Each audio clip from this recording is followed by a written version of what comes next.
Awesome. Hello and welcome in, everyone. We're so grateful to have you here. My name is Hong Win, and I'm an Employer Engagement Manager here at WGU.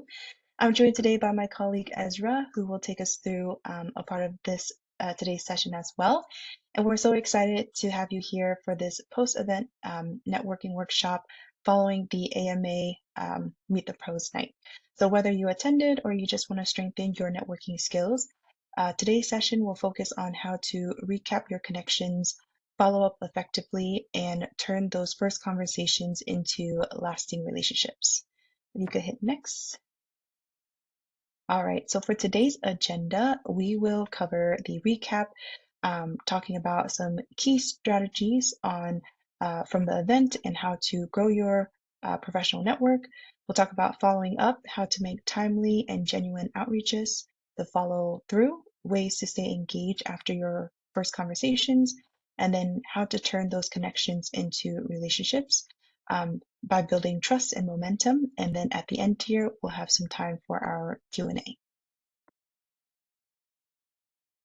All right, awesome. So let's talk of the recap.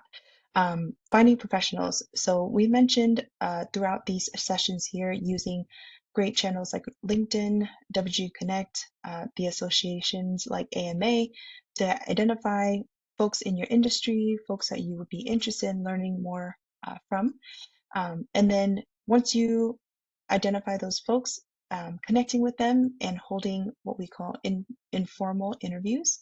And these aren't job interviews, they're short, informal chats to learn about a person's path or company. Think of just a conversation to get to know them a little bit more.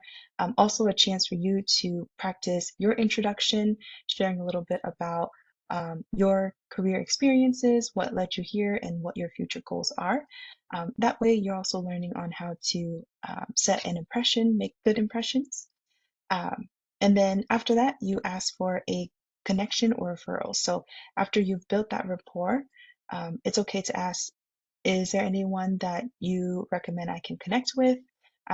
Specifically, if you're looking for a career change or you have a specific position that you'd like to go into, and maybe you connected with someone from that ideal company, but maybe they're not in that particular role, or they don't have that specific industry insight.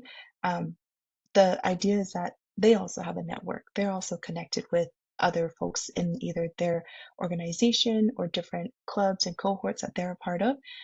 So once you've built that connection and relationship, it's okay to ask. And then last bullet here, managing your relationships to turn them into mentors.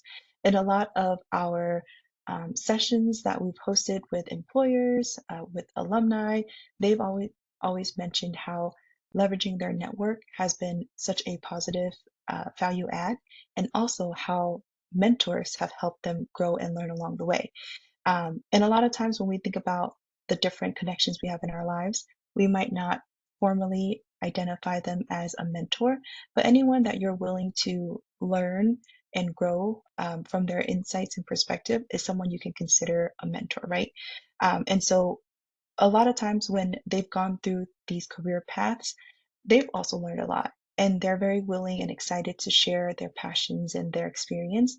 And once you've built that relationship, you can then go ahead and say like, hey, I really value, what you've shared on X and Y and Z, or I've learned great insights from, following your LinkedIn page and being able to learn about your career in this aspect. Um, you know, turning that into more of a mentorship. Uh, Over time, these consistent and authentic check-ins help grow those relationships. And so, uh, even if you maybe don't feel comfortable asking right away, if you're consistent, you continue to check in on the relationships and learn about that person and also make good impressions, that adds on to building this mentor-mentee relationship. All right. We also touch base on the networking toolkit, which is a fantastic resource for everyone here to use. So if you didn't join our previous session, we did share the link out, and I think we'll be able to drop that here in the chat again. But this toolkit is readily available for you. It's a great resource that walks you through outreach templates, message examples, and then kind of how to track all of those different outreaches and interactions, right? A lot of times, I think the scary part is, well, what do I say, or what kind of what's my strategy, what's my plan? But this toolkit here does a great job giving you examples, kind of laying out that plan for you, and then gives you a way to track all of those outreaches or ideas on how to track that. So then you can make the follow-ups, or you can kind of take a look at, okay, uh, I sent this last week, and so maybe some time has passed by, so it's appropriate for me to follow up. Um, you can find that here in the chat, and we would highly encourage for you to take a look at that and utilize it, especially now that you've met with some of the professionals, made some of those impressions, connected with them on LinkedIn. You can use this cool toolkit here to draft the follow-ups, organize the different connections that you made, and then also help plan some of those future conversations. Um, I know nowadays with AI and chat and all that, you can kind of plug those initial prompts in, but it's a great way to get you started, right? And then, of course, you'll want to tailor that, especially if they see it's personable, it's something that references something that they shared, so in meeting those professionals, you can say, oh, it was really great to talk to you about work-life balance. I really liked how your company mentioned that, they, and even in busy season, they don't expect employees to work more than 50 hours. That shows that, you paid attention, you were attentive, you really took initiative in noting down what they said, and it gives just that personal time.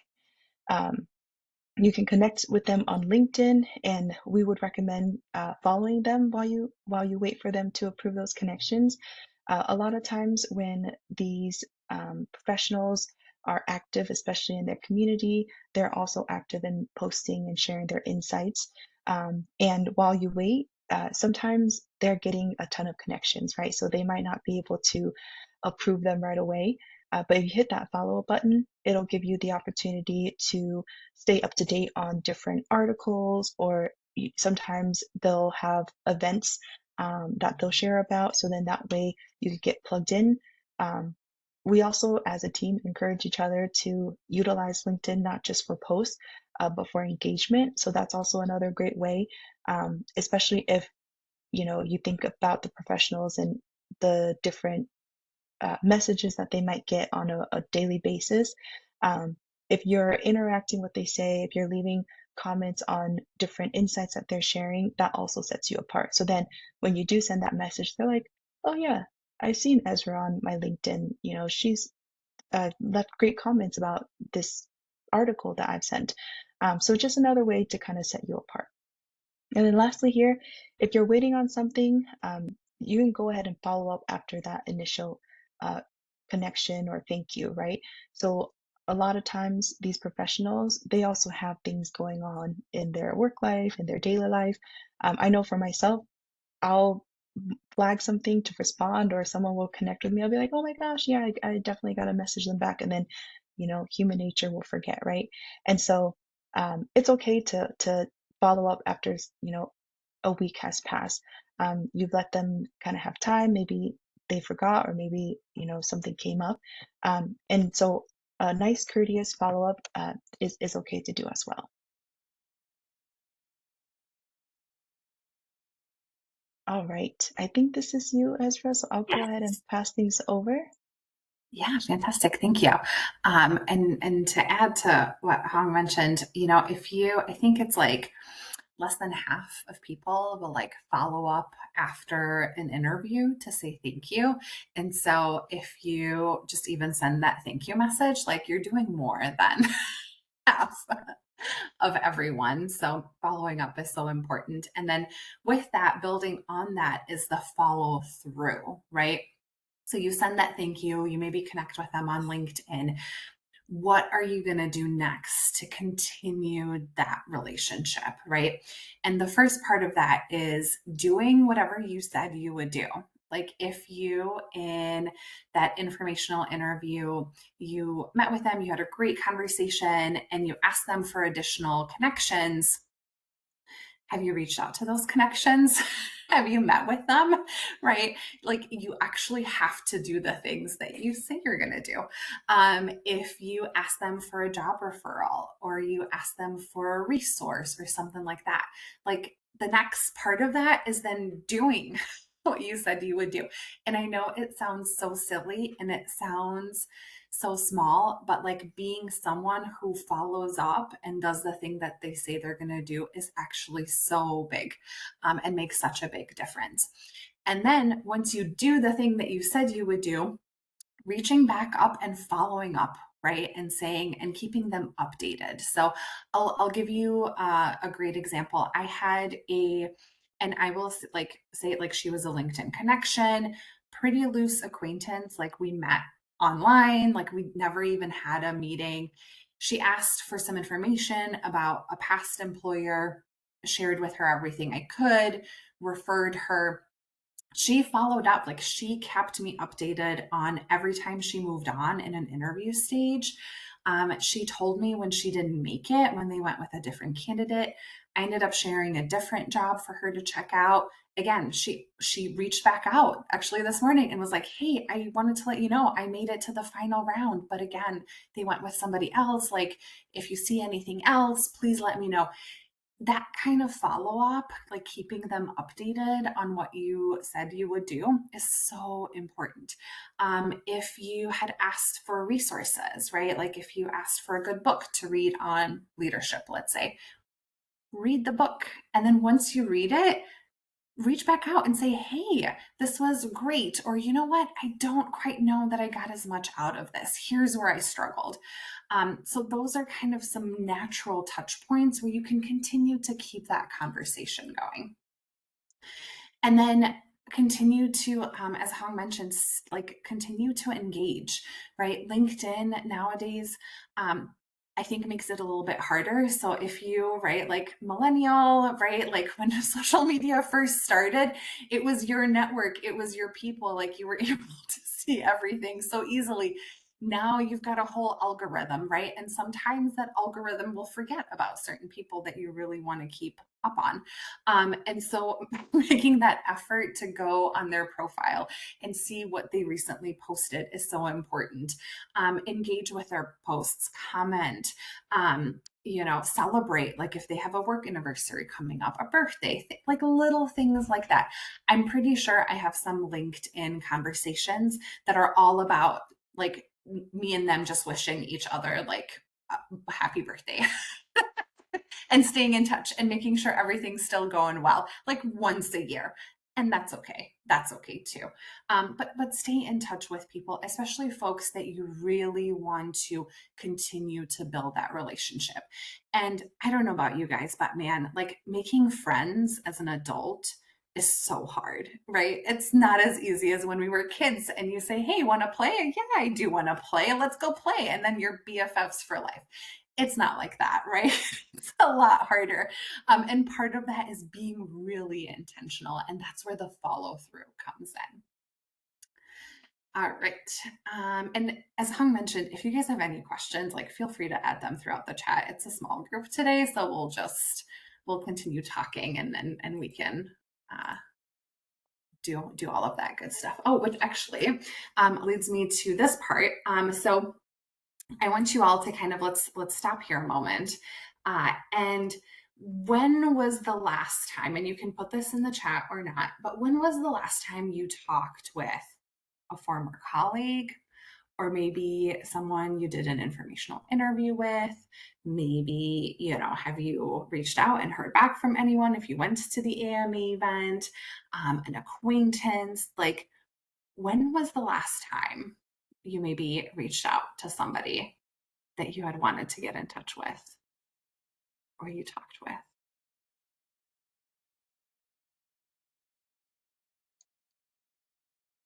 And while folks are kind of thinking and reflecting, I have an example. So recently I attended the Minnesota State University Career Fair, and the employer list was shared with us, and I noticed that Emerson was one of the companies that was going to be attending. And I actually had one of my first virtual sessions with a recruiter from Emerson. So I just sent him a quick message on LinkedIn, like, hey, Aaron, hope you're doing well. Hope things are going well for you. Notice that Emerson will be at this career fair next week. Was wondering if you were going to be there as well. Would love to stop by and say hi. And he was like, "Oh, hey, it's been a while. I'm doing good. It'll actually be my colleagues from the Minnesota area that'll attend." But he's like, "Yeah, if anything, neighboring me comes up, like always feel free to reach out." So just small things like that. I think it very much is just like a human to human interaction. So that was Mm. my example. Oh, I love that. I love that. And I think someone in the chat, Andre said, I like to watch Bob Cargill's LinkedIn post since I met him at a webinar. Yeah, absolutely. That totally counts. Um, yeah, and it right again as in adulthood, right? Time becomes so important, right? And sometimes we lose time, right? And I know with some of my friends, like I can go months without talking to them and then we catch up like it's no big deal, right? In the professional setting, it's a little bit harder to do that, right? And it's okay. It's okay if time passes. It's not a problem. But again, making sure that you have that intention and really being intentional with your follow up is so, so, so important. So if they're, if you're kind of reflecting at this moment and you're like, oh man, it's been a while, um, add that maybe as an item on your to-do list. All right. So you reach out maybe to an alum, maybe to somebody, maybe you met one of our alums at the AMA marketing event and you followed up with them, right? You maybe had a meeting, you followed up with them again. Now, how do you take some of that and turn that into a relationship, right? And as I mentioned before, a lot of that goes back to intention and really being the one to continue to make sure that you are right putting the effort into that relationship, because let's face it, like without effort it's going to fall apart, right? You'll get busy, you'll kind of go different directions, and so really making sure that you are being intentional. So like I said, keep folks updated, send interesting articles or information, right? And this is that part where you can start giving back in that networking relationship, is by saying like, hey, have you seen this just came out, and I'd love to hear about how this is affecting you or your role or your industry.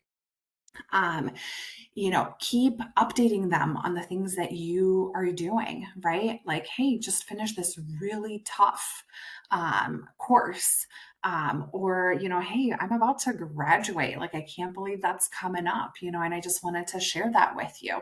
um, and so keep them updated on things that are happening in your life, and then ask them, hey, how did that project go that you told me about, or whatever it is that you guys were talking about, right? um, so continue to invite that conversation. Now, do you have to do this every day? Absolutely not. It's okay. It's okay if like a couple of weeks go by or a month go by and then you touch base again. Um, does it mean that you can only do that one informational interview and not meet with them ever again? No, absolutely not. If you really like, if you guys had an awesome conversation, and some of that is so like serendipity and like having that connection, right? And yes, we can go back to a dating metaphor because a lot of it is like that, right? But like you're like, oh man, we clicked, we had a good conversation. Have another one. Have it be virtual if you're not in the same space. Have it be in person if you are, if you can swing a coffee meeting or lunch or something like that. Again, invite them to celebrate you, celebrate them, right? And here's the other big part. Continue to ask them for advice, right? So you're sending them articles, you're going to give back, you're going to ask them if you can help them on things that they're struggling with. But part of that, especially if you're looking for a mentorship, like a lot of people are like, how do you find a mentor? Where do you find a mentor? Like, how does this work? It's literally you start by asking somebody and you continue to ask them questions. Now, it's not just any willy nilly question, right? Your questions need to be well developed. They need to be well researched, right? It needs to be authentic. Don't just ask for the sake of asking, right? Everyone is busy, but continue to ask them for additional advice, right? Continue to especially if they offer good advice, and we can talk about if everyone does that or not. But if they do, continue to ask and continue to stay updated, continue to share, continue to build that relationship from one random meeting, maybe in person, maybe virtual, right? And take it and run with it. And that's how you're going to build that relationship and then hopefully turn it into a mentorship. Now, I included mentorship in here. This does not have to be the goal for every connection that you have. Honestly, like there is such power in what we call these loose acquaintances, right? Random people you connect with on LinkedIn. I have people who used to have the position that I had that like we never met, but we connected on LinkedIn and we continue to like chat or check in and share posts and things from time to time. So there is power in these loose acquaintances. But if you are someone who is looking to take a relationship to that next level, remember it's going to take time. Naturally, it's going to take effort, right? And once you do get there, once you go back to that same contact and continue to ask for advice at a certain point in time, you might make it official. You might make it official and say, hey, Hong, we've had such great conversations and you've been so helpful in helping me develop my career as I switched from this industry to that, or as I started out my career in this field. You know, I'd love to ask, like, well, like, can I consider you to be my official mentor? You know, and most people feel honored by that, and that's great. As Hung mentioned, you don't ever have to make it official. There are definitely folks in my life that are mentors that I don't know we've ever said, hey, you're my mentor and you're my mentee. You don't need to put a label on that if you don't want to, and that's okay too. But having mentors, having people that you can go to who you can count on for career advice in particular is so beneficial. Helping you move through tough situations, helping you advocate or negotiate for different things, right? Obviously, if you need to move and switch, right, jobs, they can be super helpful. And so there is power in that relationship. And so really thinking about, okay, who do I have in my life right now that I could consider a mentor, and where maybe are some of my gaps, right? And you can have multiple mentors, and everyone is for a little bit of a different part of your career, and that's okay too. There are certain folks in my life that I go to for certain type of advice, others for other things, and it's just because our relationship is a little bit different, and that's okay too. So remember, it'll take time. You can't just go up to a random stranger and be like, hey, be my mentor. And I will be honest with you, even with mentoring programs, like, yes, you get matched up to a person, but that relationship is going to take time and it's going to take effort. You're going to have to continue to pour into that to make that go. Great question, Andre, here in the chat. Is it just me, but it feels weird to have a mentor being in my mid 40s? You would think, but there is actually absolutely nothing wrong with having a mentor at any point in your career, right? And I don't know that you necessarily have to put an age to that, because I think as we all move and shift careers, right? Like you're gonna look for different type of advice down the road, right? Like, I mean, eventually you'll get to the point where you're like, man, I need someone to ask about like what to do in retirement or whatever the case may be, right? Like, and so I think that's okay. That's okay. I'm sure there's folks who are here who are like, yeah, you know what? I had a whole career and now I'm going to have a whole second career. And so I need some different folks, right? maybe keep some of the same people, but now you're looking for different industry leaders. And that's okay. That's okay. I think mentors are kind of for life. Um,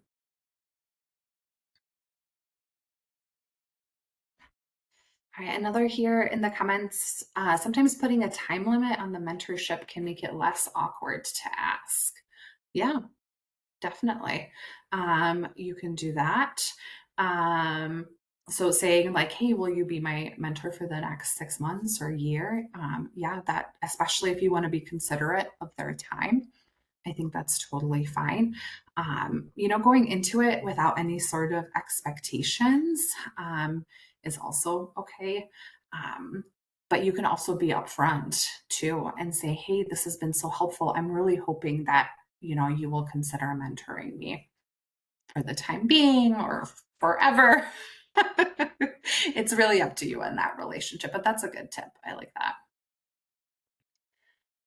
All right. Let's see. Oh, and I had another slide here on kind of stopping and thinking about right now in this moment, if you had a career dilemma or question, like who is it that you could turn to for career advice? Like who's the first person to call? And your parents do not count, unfortunately. And feel free, you can put it in the chat or you can just kind of think about who this person would be. And then I'm going to just kind of go back to, I know Hong talked about that networking toolkit. There is a section in there about building out your like who is in your network. And as you think about that, you might even think about kind of tiers, right? Like here's some loose acquaintances in the field or outside the field, right? And then here are some strong connections, and then here are some mentors, right? People at the top. Um, and then seeing where your gaps are, right? Whether it's by industry, whether it's role, seeing where might be some gaps where you're like, okay, I really need to find someone who is working in social media because that's the field that I want to go into. But right now, I don't have anyone in my network that works in that area. I don't know. And that's just an example. It can be whatever it needs to be for you.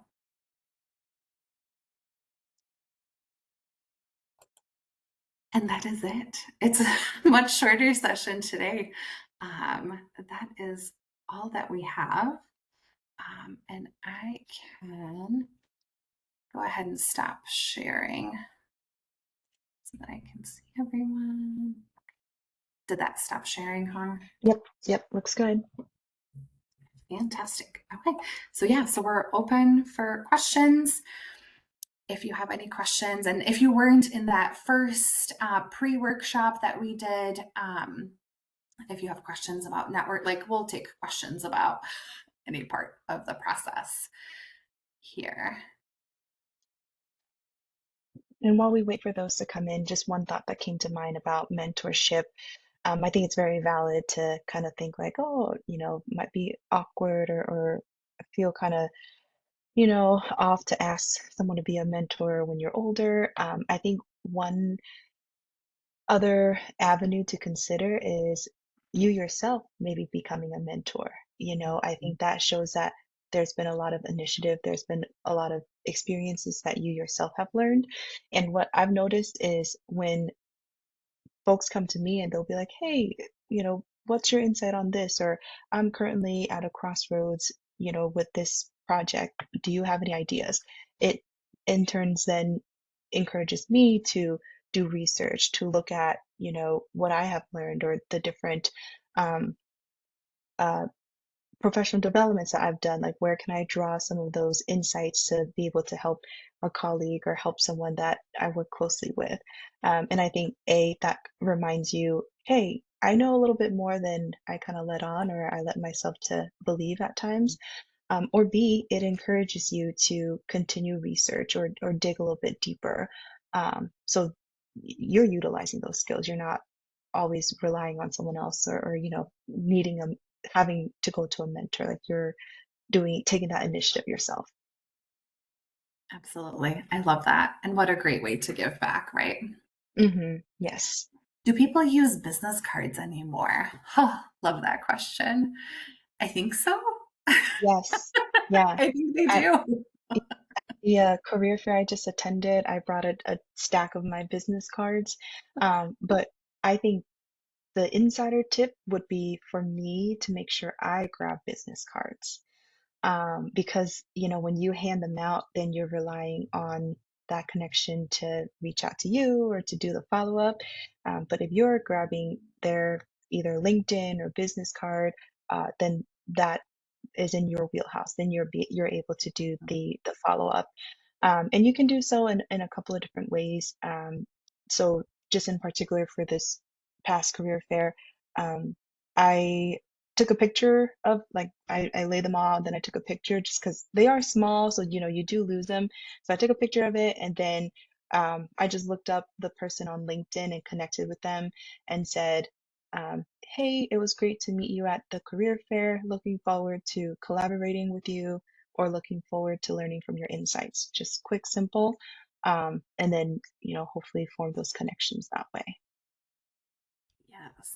Love that. That's such important advice. And doing it right there in the moment, even if Hmm. they have Yep. business cards, like let me get your phone number or let me get your email or LinkedIn.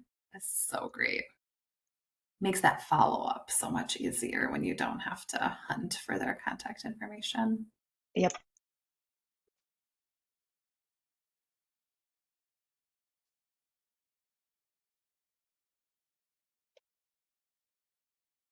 What other questions? I appreciate all y'all's influence. Thank you very much. Is that all for today? Oh, thank you, Brandon. That was very kind. We saw a lot of great engagement for the networking night. So huge kudos to everyone who signed up and was willing to take out some time to engage and network and practice your skills. We had a lot of good feedback from our pros as well. So that wouldn't have been possible if you guys weren't taking the time out to go to the pre-sessions and then also follow up on these post-sessions. So big kudos to you guys for being here and taking out that time to make the best of these connections.